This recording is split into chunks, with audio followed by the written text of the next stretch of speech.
A continuación, el economista Manuel Albaladejo, representante regional de la Organización de las Naciones Unidas para el Desarrollo Industrial, ONUDI, presentará la ponencia Industrialización y Megatendencias de la Nueva Política Industrial. Antes de leer brevemente el currículum de Manuel, quiero recordarles a todos que hay un link disponible en el chat donde pueden enviar sus preguntas y van a ser respondidas al final de la presentación. Manuel es economista industrial con más de 20 años de experiencia profesional en las áreas de política industrial y comercial. Actualmente es el representante de la Organización de las Naciones Unidas para el Desarrollo Industrial, ONUDI, para Uruguay, Argentina, Chile y Paraguay. Promueve la economía circular a través de la implementación de proyectos de cooperación técnica como Biovalor en Uruguay, Bioenergía en Argentina y competitividad de las MIPYMES en Paraguay. El diseño de hojas de ruta de economía circular en Uruguay y Chile y la difusión de buenas prácticas y políticas a través de foros de economía circular. Desde su ingreso en la ONUDI en el año 2007, ha liderado el Grupo de Política Industrial en el diseño e implementación de políticas industriales y competitividad en países en desarrollo. Adelante, por favor, Manuel. Muy bien, pues muy buenas noches a todos y un fuerte abrazo desde Montevideo. Antes que nada, agradecer por la invitación a la UIP, presidente, directivos, muchísimas gracias por la invitación. También mandar mis saludos a la ministra Kramer y a los viceministros del MIC, por supuesto al presidente del Banco Central y a la viceministra de Economía y a las otras autoridades aquí presentes. Bueno, voy a compartirles la presentación que tengo, a ver.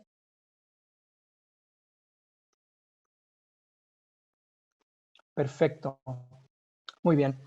Y bueno, yo quisiera arrancar con una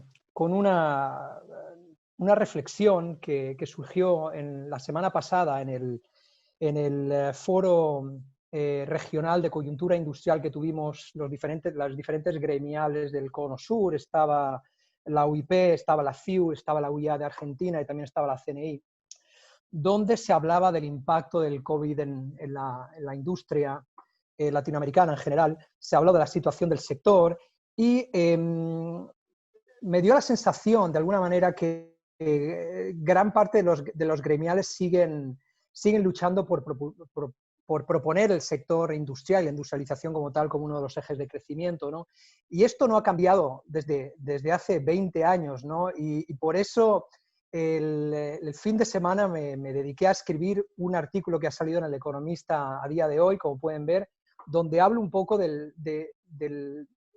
concepto de industrialización y de política industrial y cómo pasó de ser un término que era tabú en el pasado a ser ahora algo que se practica habitualmente, incluso por los países que han sido más reacios o han renegado de la política industrial, y cómo América Latina seguimos en un discurso todavía y estamos un poco retrasados a la hora de intentar de convencernos realmente de los beneficios que tiene la industrialización para los países. Dos de los mensajes que surgieron de esa reunión de la semana pasada y que propusimos como ONUDI, ONUDI es la Agencia de Naciones Unidas para el Desarrollo Industrial, fueron dos mensajes muy claros. Número uno es que existe una mayor resiliencia, o ha existido una mayor resiliencia al COVID-19 en los países que han tenido un sector manufacturero fuerte. Y eso es una realidad. Nos mostraron, por ejemplo, el representante de la UIP, como de todos los sectores que les había impactado el COVID en Paraguay, el que menos le había impactado había sido el sector manufacturero, el sector turismo le había afectado mucho más, ¿no? Y el sector de hostelería y demás. Eso es una realidad que hemos vivido en muchos países, es decir, la capacidad de manufactura de los países da resiliencia. Y por otro lado, también veíamos cómo el COVID y estas disrupciones de las cadenas de valor global que han surgido había reactivado muchísima de la actividad productiva en muchos países, y algunos sectores incluso habían sido ganadores, ¿no? Estamos hablando de sectores como alimentos, sector papel, sector químico, sector farmacéutico, se habían incluso reactivado, ¿no? Y realmente el espíritu del artículo era un poco volver a hace 20 años y realmente replantear que todo lo que se decía hace 20 años es vigente a día de hoy. Cuando hablábamos en aquella época de la industrialización, pero teníamos enfrente a, digamos, a una escuela neoliberal que pensaba que todo debía funcionar a través del mercado, que el Estado no tenía que jugar ningún rol y demás. A día de hoy eso no ocurre. A día de hoy el concepto de política industrial está sobre la mesa y lo único que tenemos que hacerlo es abrazarlo y empujarlo, porque realmente visualizamos que el sector industrial tiene demasiados beneficios para las economías, principalmente en América Latina. Y pensamos, por supuesto, que en esta etapa del COVID o recuperación del COVID, esa transformación de la matriz productiva va a ser importante. El otro aspecto que les quería hablar, además del tema de la industrialización, era que la nueva política industrial cambia de la anterior política industrial en el sentido de que existen megatendencias que tenemos que considerar. Y en este caso yo os voy a comentar de dos grandes megatendencias. Una es la industria 4.0, la cuarta revolución industrial, y cómo ya prácticamente toda política industrial debe incorporar este tipo de tecnologías. Y el segundo elemento que está alineado con temas de sostenibilidad es el concepto de economía circular, que es un nuevo paradigma de entender la actividad productiva. Así que, pasando directamente a la presentación, comentarles que esta frustración que yo muestro en el artículo, que lo puedo compartir si ustedes tienen interés, surge de una realidad que el sector académico siempre lo tuvo claro. El sector académico, a través de sus estudios, sus análisis, realmente demostró de las bondades de la industrialización. Tenemos el catedrático Sanjay Lal de la Universidad de Oxford, que hablaba que la industrialización era el principal motor de desarrollo, de cambio estructural y de modernización de los países, haciendo referencia, por supuesto, a todo el desarrollo tecnológico de Asia del Este, no solamente con los primeros 4 dragones, sino luego los tigres, ¿no?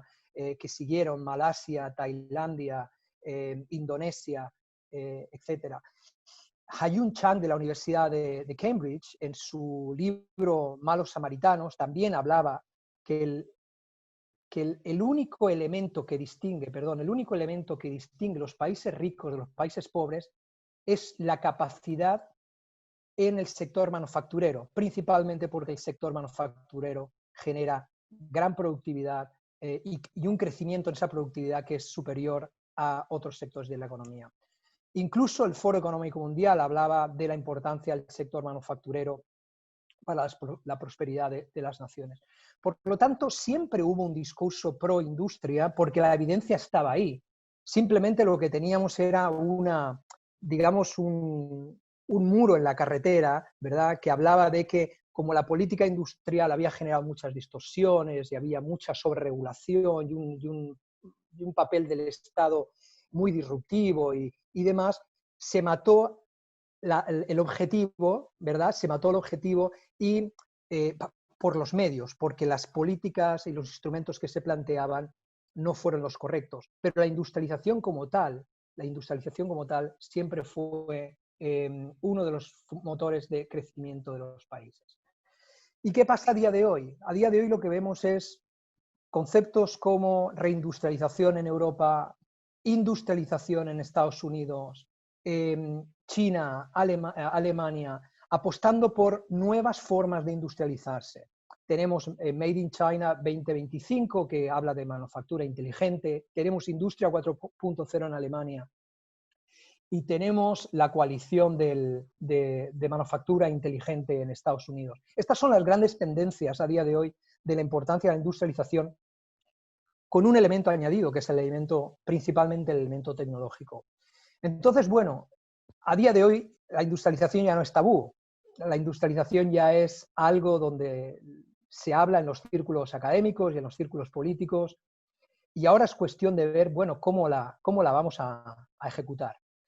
Los países que renegaban, curiosamente, fueron los países que en los años 2000, entre el 2012 y 2016, se abanderaron de la política industrial, donde se dieron cuenta que había una caída significativa del empleo manufacturero, como pueden ver, y hubo, por supuesto, el rescate del sector automotor en Estados Unidos a través de la administración de Obama, Y bueno, el mismo discurso de dos administraciones tan antagónicas como la de Barack Obama y la de Donald Trump mantienen justamente el concepto de la importancia de traer trabajos de vuelta a Estados Unidos, crear un sector manufacturero fuerte y producir productos hechos en Estados Unidos, ¿verdad?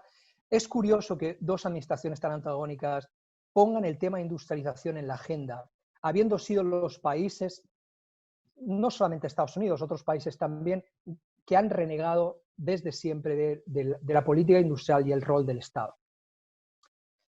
La prensa escéptica, conocerán posiblemente a Fareed Zakaria, que es un periodista de la CNN, también es del Washington Post y es editor de la revista Time. Él escribió en el año 2012 un artículo extremadamente interesante donde él se muestra escéptico, ¿verdad? Porque él dice, me guste o no, y a mí no me gusta, como él indica aquí, América necesita una política manufacturera para estar competitivo, para ser competitivo.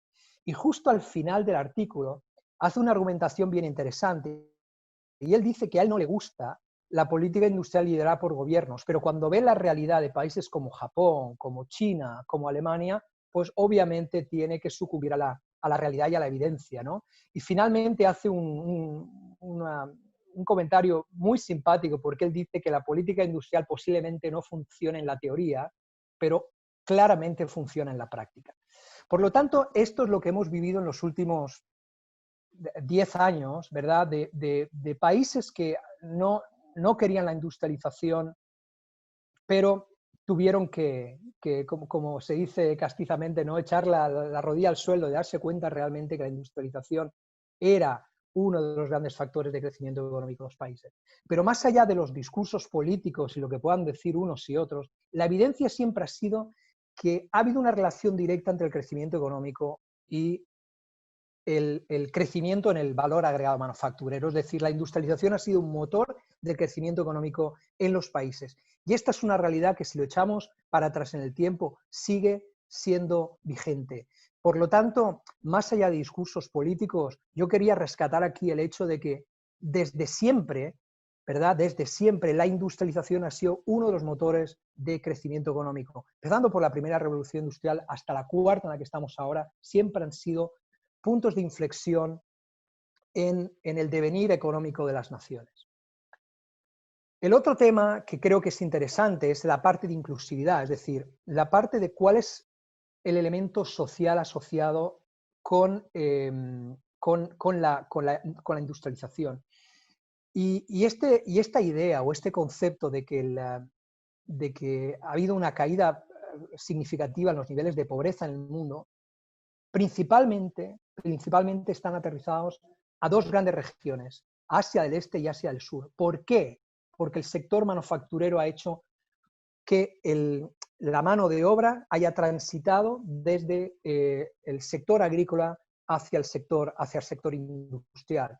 Y como pueden ver aquí, el incremento de ese cambio en la participación manufacturera ha supuesto una caída principal de las tasas de pobreza en estas regiones y por ende en el mundo. ¿Qué más le puedo decir? La economía, la manufactura representa el 80% del comercio mundial. Por lo tanto, participar en esas cadenas de valor significa principalmente ser parte de la industria, ser parte de esas grandes cadenas manufactureras. El 65% del I+D, hoy estamos escuchando la importancia de apoyar el I+D en Paraguay. Pues bueno, que sepan que a nivel global el 65% del I+D se hace en el sector manufacturero. Y dentro de del sector manufacturero hay algunos sectores, como el sector de computación, como el sector automotor, como el sector de TICs, por supuesto, que son los grandes propulsores de la economía del conocimiento.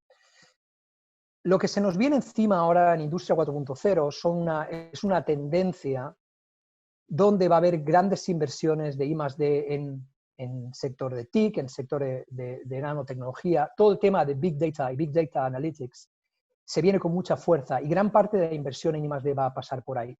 Por supuesto que el I+D, bueno, estoy en un país como Uruguay, que es un país eminentemente agrícola. Paraguay también tiene un sector agrícola muy fuerte, y muchas veces se habla de la aplicación del I+D en el sector primario, y es cierto que cada vez vemos la aplicación del I+D a través de agricultura de precisión, por ejemplo, pero la realidad nos muestra que el sector manufacturero tiene un potencial de absorción de gastos de I+D muy superior al resto de otros sectores. Entonces, querer apuntalar el I+D en un país significa imperativamente que el sector manufacturero va a ser uno de los grandes beneficiarios de esa tendencia de mayor gasto en I+D. El último tema que les quería comentar desde el punto de vista de por qué la industria es importante es todo el concepto del futuro del empleo. Seguimos escuchando cantos de sirena de cómo la automatización va a sacarnos del mercado laboral. Bueno, la realidad nos muestra que el problema que tenemos es el mismatch, o sea, la brecha que hay entre la oferta y la demanda de capacidades. Es decir, el sistema educativo puede estar generando un tipo de capital humano que no se está absorbiendo por parte del sector privado, y por lo tanto el sector privado sigue con puestos vacantes, ¿verdad? Y por el lado de la oferta tenemos mayor número de egresados en carreras, pero son carreras que no están siendo asimiladas por parte de la demanda. Ese desfase está haciendo que a día de hoy existan muchísimos puestos de trabajo vacantes en el mundo. Solamente en Estados Unidos se prevé que hay unos 3,5 millones de puestos de trabajo vacante. Eso sí, si miran en qué sectores, principalmente estamos hablando de sectores de ciencia, tecnología, manufactura e ingeniería. Digamos que la carrera STEM todavía ofrece un gran potencial para absorber una mano de obra, independientemente del empuje que haya desde el punto de vista de la automatización, que por supuesto va a ser relevante, pero es también muy importante que se entienda que hay ciertas carreras de futuro donde el sector manufacturero definitivamente, y sobre todo el sector manufacturero con alto contenido tecnológico, va a ser traccionador de ese capital humano. Les quería comentar esto porque, de nuevo, en el evento que tuvimos la semana pasada, para mí era un poco frustrante ver que lo mismo que les estoy presentando aquí, muy posiblemente yo presenté hace 15 años en Paraguay, cuando vine a trabajar aquí, o incluso antes en muchos otros países donde todavía se está cuestionando el tema de industrialización. Y las gremiales siempre lo han tenido claro, pero de alguna manera ha costado ver cómo el concepto de industrialización a veces está impulsado por ministerios de industria o por gremiales, pero no impregnaba a veces en otros tipos de ministerios, como Ministerio de Hacienda, Ministerio de Economía. Y es una pena que los ministerios de Economía no vean realmente el potencial de la industrialización, sobre todo desde el punto de vista de generar divisas, que yo creo que eso es lo importante, ¿no? Con respecto a lo que se viene, yo quería hablar de las dos megatendencias que desde mi punto de vista cualquier tipo de política industrial debería tener, lo que llamamos la nueva política industrial. Y en este contexto yo quería hablarles de dos temas. El tema de la industria 4.0 y la economía circular. La industria 4.0 es unir el mundo cibernético con el mundo real. Es decir, es generar un mundo virtual real donde las nuevas tecnologías nos permiten simular gran parte de nuestros procesos en el mundo real. Y de ahí surgen todo este tipo de tecnologías que ven en la lámina, que lo que están haciendo es apoyando a que el sector manufacturero principalmente pueda ser cada vez más productivo. Estamos hablando de tecnologías como la impresión 3D, como el Internet de las Cosas, que principalmente funciona con sensores y con Big Data, robótica, simulación, etcétera, etcétera. Hoy día es difícil concebir una industrialización que no tenga estos elementos. ¿Y por qué? Bueno, porque la realidad nos muestra que cada vez más el ciclo de vida de los productos se acelera. Por ejemplo, si nos vamos al sector de TICs, los teléfonos tardaron 40 años en conseguir 10 millones de clientes, mientras que Internet lo consiguió solamente en 5 o 6 días. Y si uno mira las tecnologías incluso más actuales, se da cuenta de que eso incluso puede pasar a nivel de semanas. ¿Eso qué significa? Bueno, pues que los procesos de innovación tecnológica han cambiado radicalmente. Hoy día es muy difícil pensar en procesos de innovación como se tenía en el pasado, que se invertía y tenías que estar 10, 15, 20 años esperando a generar retornos. Hoy día los procesos de innovación tienen que ser mucho más rápidos y estas nuevas tecnologías permiten el poder innovar de una manera mucho más rápida. El impacto de la industria 4.0 en el sector productivo tiene 3 grandes bloques. Uno es todo el concepto de innovación, la digitalización, los modelos comerciales en productos y procesos, todo el concepto de fábrica inteligente definitivamente es una de las grandes áreas de innovación que vienen asociadas a la industria 4.0.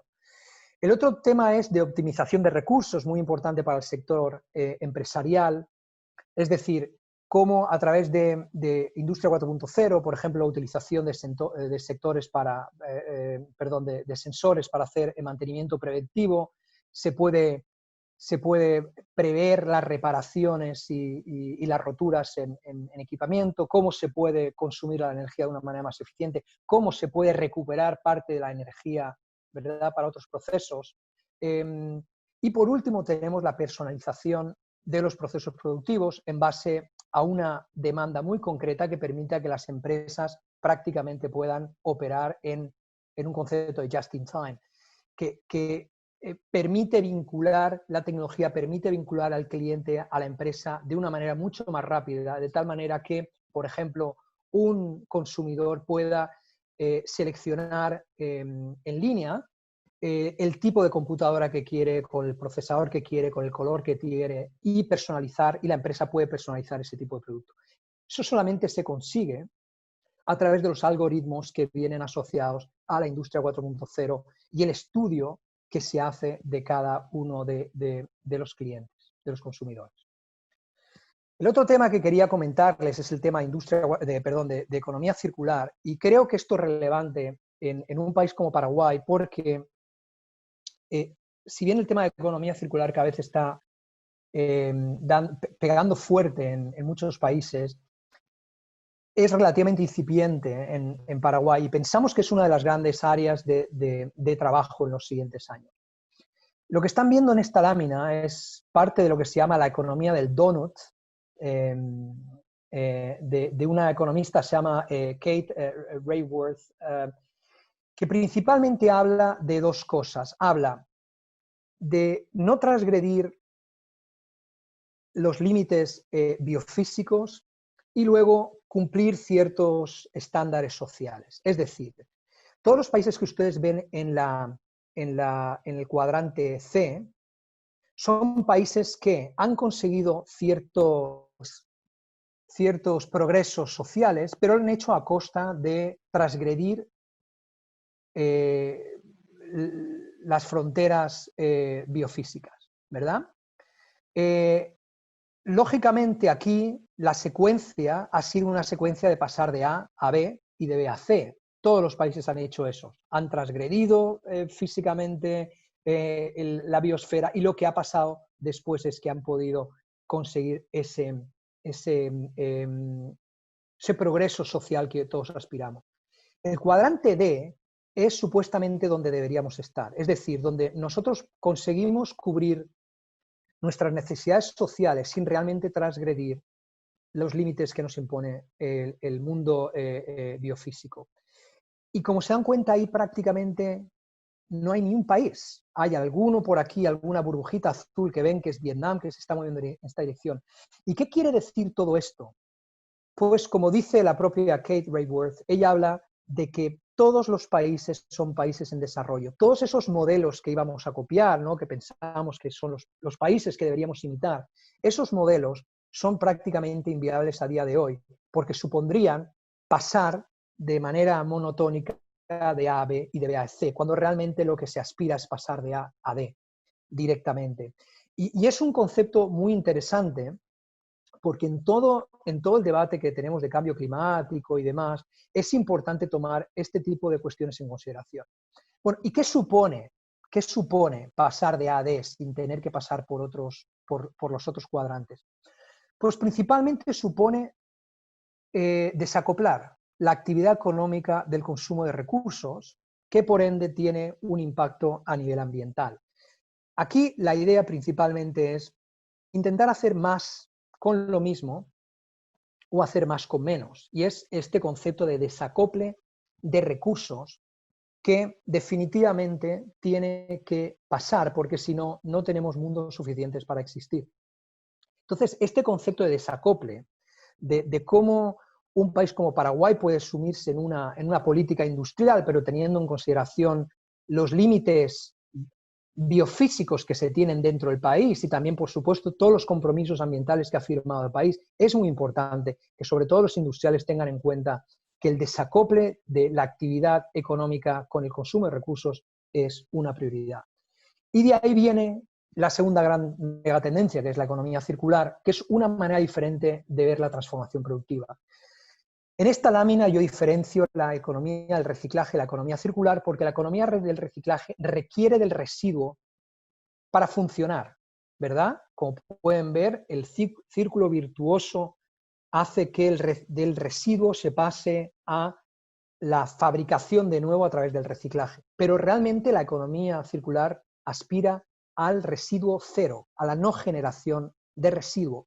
Y por lo tanto significa que la industria tiene que reinventarse, la industria tiene que repensar sus modelos de negocio. Y uno de los temas que nosotros vemos claramente en industria es el concepto de virtualizar. O sea, la virtualización o la desmaterialización de la industria permite vender servicios en vez de vender productos, ¿no? A través de alquiler, por ejemplo. Estamos ya viendo modelos de negocio que apuntan al alquiler de neumáticos más que a la venta de neumáticos. O, por ejemplo, al alquiler de unidades de energía en vez de la venta de equipos de refrigeración, por ejemplo. Y esos conceptos son extremadamente interesantes porque se vienen con muchísima fuerza. Para darle dos ejemplos muy concretos de los temas que se vienen con fuerza en Europa, que pensamos que tienen aplicación a día de hoy ya en países como Paraguay. Uno de los grandes sectores que son susceptibles de ser circularizados es el sector de la construcción. El sector de la construcción es gran generador de residuos. Es más, gran parte de nuestros vertederos a día de hoy están inundados de residuos de construcción. ¿Pero por qué? Porque realmente nosotros cuando el ciclo de vida de un edificio acaba, nosotros demolemos, no deconstruimos, demolemos. Y al demoler, gran parte de los materiales de construcción acaban en residuo, no se valorizan. Si pensamos el sector de construcción desde la prisma de la economía circular, estamos hablando principalmente de tres grandes fases. Una es concebir la construcción desde el punto de vista del diseño. Si nosotros diseñamos los inmuebles con impresión 3D, desde un punto de vista modular, es decir, que gran parte de la producción o de la construcción se hace ya en fábrica y lo único que se hace en un momento final es montarlo en el lugar concreto donde ese edificio va a estar, los ahorros son significativos. Como pueden ver aquí en este estudio de Dinamarca, estamos hablando de ahorros de 600 millones de euros nada menos en un país relativamente chico como Dinamarca, que vendrían asociados solo a rediseñar cómo construimos. Antes de la construcción como tal, pero cómo construimos pueden significar ahorros significativos. Lo segundo es repensar los espacios útiles de tal manera que los convertimos en espacios que puedan tener mucha digamos, multiusos, ¿no? Que puedan tener un uso durante la mañana y un uso después de que la oficina cierra, ¿no? Y ya se está experimentando en Europa el concepto de multiuso para que esos espacios tengan, digamos, un uso mucho más eficiente de los que tienen a día de hoy. Gran parte de nuestras oficinas están funcionando 8 horas y las 16 horas restantes están cerradas, ¿no? Y por último, cuando nosotros concebimos el sector de construcción desde el punto de vista del diseño, nunca demolemos, sino deconstruimos. Y por lo tanto, como pueden ver, gran parte de los materiales de construcción retornan al proceso y se pueden volver a valorizar. Este es un ejemplo muy práctico de la economía circular aplicada al sector de construcción. Hemos visto en las láminas anteriores de la viceministra cómo se está hablando del sector de construcción. Tenemos que pensar en construir de manera diferente. Fíjense que estamos hablando de muchísimos sectores que están realmente en niveles muy altos en temas tecnológicos e innovación y seguimos construyendo exactamente igual que hace 20 o 30 años con ladrillos. Es uno de los grandes cambios de paradigma que tiene que existir, donde tanto la economía circular como la industria 4.0 pueden acompañar. El segundo es el sector de alimentos. Y hago referencia al sector de alimentos en un país que es principalmente un productor de productos agrarios. Somos conscientes también de que es un país que tiene pérdidas post cosecha, de que en algunos rubros llegan al 40 o al 50% y que además son importadores, sobre todo los supermercados, de productos alimenticios que pueden venir de Brasil y de Argentina, cuando realmente el país tiene la capacidad de producir ese tipo de alimentos. Pero más allá de las pérdidas post cosecha, aquí lo que les quería comentar es el cambio que tiene que haber desde el punto de vista de el reducir el desecho de alimentos post-consumo, ¿verdad? Y esto de nuevo es un estudio en Dinamarca, es el mismo estudio en otro sector, donde reducir el desecho de alimentos puede representar 250 millones de euros a la economía danesa, simplemente repensando cómo consumimos, ¿verdad? Y la segunda es, ¿qué hacemos con nuestros desechos orgánicos, ¿no?, del sector de alimento? ¿Qué hacemos con ellos, ¿no? Y hay tres grandes vías. Uno es la generación de bioenergía. Ustedes si conocen todas digamos, las famosas chimeneas que hay en la ciudad de Viena o en Copenhague, son productoras de energía en base a biomasa o a residuos orgánicos que se producen en las ciudades. Por lo tanto, está el concepto de waste to energy, de cómo producir energía del sector de alimentos. Por supuesto, productos químicos como fertilizantes orgánicos y también productos de alto valor agregado que son productos secundarios del sector de alimentos. Por último, les quería comentar qué es lo que se viene con el concepto del nuevo Pacto Verde con respecto al tema de economía circular. Y este tema no es menor porque sabemos que estamos en un acuerdo comercial con la Unión Europea y lo que es importante que entiendan es que el Pacto Verde, que esa neutralidad de carbono que se espera en la Unión Europea para el año 2050, va a determinar mucho no solamente el tipo de productos que se producen dentro de la Unión Europea, sino también los productos que van a entrar a la Unión Europea. Y en este caso yo, en ese Pacto Verde, les quería comentar de dos programas, dos componentes muy concretos. Uno es la transición a la economía circular y el otro, que es muy relevante también para Paraguay, que es el programa de la granja a la mesa. El componente de la granja a la mesa lo que pretende es la creación de un entorno alimentario saludable para consumidores. Aquí las exigencias van a venir por la parte de etiquetado. Es decir, la cuestión es empoderar al consumidor a través de la información que se va a proveer en las etiquetas. Y las etiquetas de los alimentos no solamente van a tener que proveer información nutricional, sino van a tener que proveer información sobre cuestiones sociales y cuestiones ambientales. O sea, cómo ese producto, cómo se ha producido, qué tipo de mano de obra ha utilizado, qué impacto ambiental ha tenido y, por supuesto, también, ¿verdad?, todos los elementos nutricionales que cualquier etiquetado debería llevar. Ven que la Unión Europea va a querer colaborar con terceros países, va a apoyar a aquellos países que quieran sumarse a esa línea de sistemas de alimentos sostenibles y va a haber una gran inversión en I+D a través del programa Horizonte Europa que apunte a todo el tema de alimentación, bioeconomía y demás. Esta es una de las grandes áreas que pensamos que Paraguay tiene un potencial muy grande a través de posible cooperación con la Unión Europea. El segundo tema, y último que les quería comentar, era el plan de economía circular. ¿Cuál va a ser el impacto legislativo y de acceso a mercado que va a tener?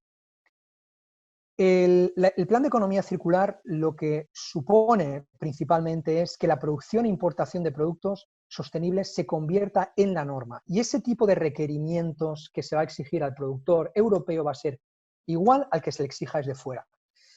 Desde el punto de vista del que se le exige desde afuera, y esto ustedes lo habrán vivido anteriormente, va a pensarse de que esto es otra barrera técnica al comercio que se pone desde la Unión Europea a los productos que pueden entrar desde fuera. Eso lo hemos vivido con, por ejemplo, con los niveles de aflatoxina que se permitían para la castaña amazónica comparado con todo tipo de nueces y almendras que se producían en España, ¿no? Y es importante que tengan esto en consideración porque realmente ese tipo de tendencia a nivel de generar productos que sean sostenibles va realmente a empoderar al consumidor a tomar ese tipo de decisiones. Es más, en sectores, por ejemplo, como el sector electrónico y demás, se va a exigir a las empresas que el producto sea reparable, que exista el derecho a reparar. De la misma manera que ninguno de los que están aquí presentes comprarían un auto si el fabricante no les permitiera cambiar una rueda cuando una rueda se pincha. Lo mismo debería pasar en otros sectores de la economía. Por lo tanto, nosotros como consumidores tenemos derecho a reparar. Y por lo tanto, sería una normativa muy fuerte para apoyar a aquellas empresas que van a facilitar los manuales de reparación y van a generar todo un tipo de tecnología que pueda ser reparable. Esto va a significar, por supuesto, a nivel de compra de productos, que uno va a comprar el producto y va a tener que saber de antemano si se puede reparar o no, ¿verdad? Pero son tendencias que se vienen. Y bueno, para no alargarme mucho más, quería también presentar el tipo de los sectores que se vienen con el tema de la economía circular, que tienen alto potencial. Hemos hablado de construcción, hemos hablado del sector de alimentos, textil es otro gran sector, plásticos, electrónicos y baterías. Por lo tanto, bueno, en mi presentación, y para resumir, dos grandes mensajes. Industrialización estuvo siempre presente como una de las grandes motores de crecimiento económico y ha sido así. Simplemente se nos hizo creer que las fuerzas de mercado iban a ser los grandes ¿no? Detonadores de eficiencia y que las fallas de Estado no podían replicarse o no podían compararse con las fallas de mercado. Ahora mismo nos hemos dado cuenta que las fallas de mercado existen y que el rol del Estado puede ser muy importante para hacer política industrial. La política industrial de hoy no es la política industrial del pasado, no es una política industrial que apunta a tener grandes factorías echando humo negro a la atmósfera, sino que estamos hablando de una política industrial que se ancla en la industria 4.0, que de facto son tecnologías verdes, y donde la economía circular es una de las grandes tendencias del futuro. Entonces yo invito a los industriales que no solamente piensen desde el punto de vista tecnológico cómo mejorar la productividad de las empresas, sino que busquen esas oportunidades que ofrece la economía circular, como hemos visto en el sector de construcción y de alimentos. Muchísimas gracias.